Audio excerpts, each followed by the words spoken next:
Radio Hindustan. मार काट, खून खराबा, शोर शराबा आजकल की जिंदगी बनती जा रही है।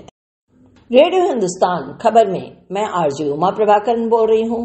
मणिपुर में हिंसा के बीच भारतीय सैनिकों को देखते ही गोली मार देने का आदेश दिया गया। अंतर्राज्यीय तनाव को नियंत्रण में लाने के लिए अधिकारी संघर्ष कर रहे हैं, इसलिए हजारों लोगों को सैन्य शिविरों में पहुंचाया गया। भारतीय सैनिकों को उत्तरी पूर्वी राज्य मणिपुर में देखते ही गोली मार देने और कर्फ्यू लगाने का आदेश देकर तैनात किया गया है, क्योंकि आदिवासी और गैर आदिवासी समूहों के बीच तीसरे दिन भी घातक झड़पें हुई है। हिंसा और अगजनी के कारण म्यांमार की सीमा से लगे सुदूर राज्य में लगभग 9,000 लोगों को अपने घरों से भागने के लिए मजबूर होना पड़ा। सरकार ने मौतों की संख्या तो नहीं बताई है, लेकिन मुख्यमंत्री एन बीरेन सिंह ने कहा है कि कीमती जिंदगियां खो दी है और 2 स्थानीय राजनेताओं से कम 20 लोग घायल हो गए हैं। शुक्रवार को अधिकारियों ने घोषणा की है कि उन्होंने आगे बढ़ने से रोकने के लिए लगभग 20,000 लोगों को सेना के संरक्षण में शिविर में पहुंचाया गया है। पुलिस और अर्धसैनिक बल के जवान बुधवार को हुई झड़पों पर काबू पाने में असमर्थ हैं, जिसके कारण गृह मंत्रालय को गुरुवार को सेना भेजने के लिए मजबूर होना पड़ा। अधिकारियों ने यह कहा है कि अभी और सेना तैनात किए जा सकते हैं। लोगों की भीड़ ने कारों को, घरों को, इमारतों को जला दिया है। दुकानों और होटलों में तोड़फोड़ की चर्चा हो रही है। हिंसा बहुसंख्यक मैतेई समुदाय जो बड़े पैमाने पर हिंदू हैं और इम्फाल की घाटी पर रहते हैं और आसपास की पहाड़ियों में रहने वाले मुख्य रूप से ईसाई जनजातियों के बीच प्राचीन जातीय मतभेदों से उत्पन्न होता है। जनजातियां मुख्य रूप से नागा और कुकी राज्य की 35 लाख लोगों में से लगभग 40% की है। 2 दशकों में से मैतेई ने अनुसूचित जनजाति का दर्जा दिए जाने की मांग की है, जिससे वे सरकारी नौकरियों और कॉलेजों में आरक्षित कोटा के लिए पात्र बन सकें। जनजातियों का तर्क है कि राज्य विधानसभा में अधिक प्रतिनिधित्व के साथ मैतेई समुदाय पहले से ही बहुसंख्यक और अधिक समृद्ध और शिक्षित और राजनीतिक रूप से अधिक शक्तिशाली है। हालांकि पिछले कुछ समय से तनाव बढ़ रहा है।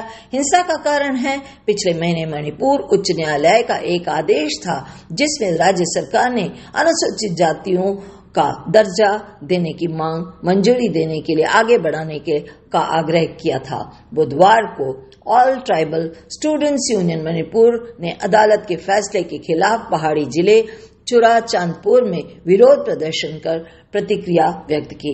टेलीविजन फुटेज में दिखाया गया कि विरोध हिंसक हो गया था। प्रतिद्वंदी समूहों ने घरों में आग लगा दी। हिंसा अन्य क्षेत्रों में फैल गई और पुलिस कानून व्यवस्था बहाल करने में असमर्थ रही।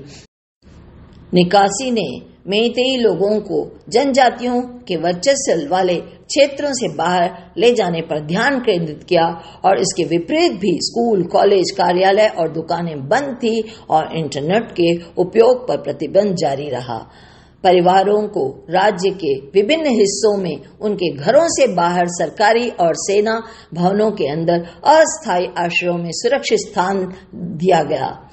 कप्सु ऑनलियन तुंगनुंग एक सिविलियन सेवक चुराचांदपुर में रहता है, जहां हिंसा सबसे पहले भड़की और फिर अन्य जिलों राजधानी इम्फाल में फैल गई।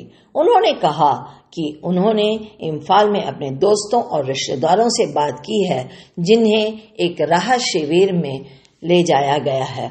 वे बाहर भीड़ को जान से मारने की धमकी देते हुए सुन सकते हैं और वे बहुत डरे हुए हैं। उन्होंने सेना की आपूर्ति से बुनियाद भोजन और पानी की याचना की है।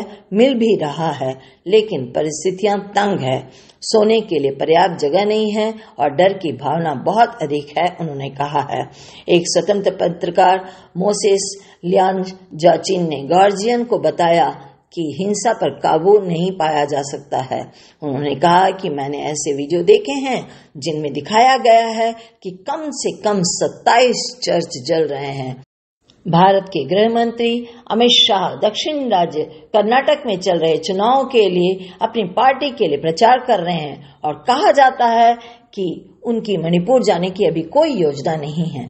अब अनुमति दीजिए आरजे उमा प्रभाकरण को आगे की खबर जानने के लिए सुनते रहें रेडियो हिंदुस्तान। दोस्तों, जाते जाते इतना अवश्य कहूंगी, पानी बचाएं, पानी बचाना सिखाएं, पेड़ लगाएं, पेड़ लगाना भी सिखाएं और हमें लाइक एंड सब्सक्राइब करना न भूलें। दोस्तों, नमस्कार।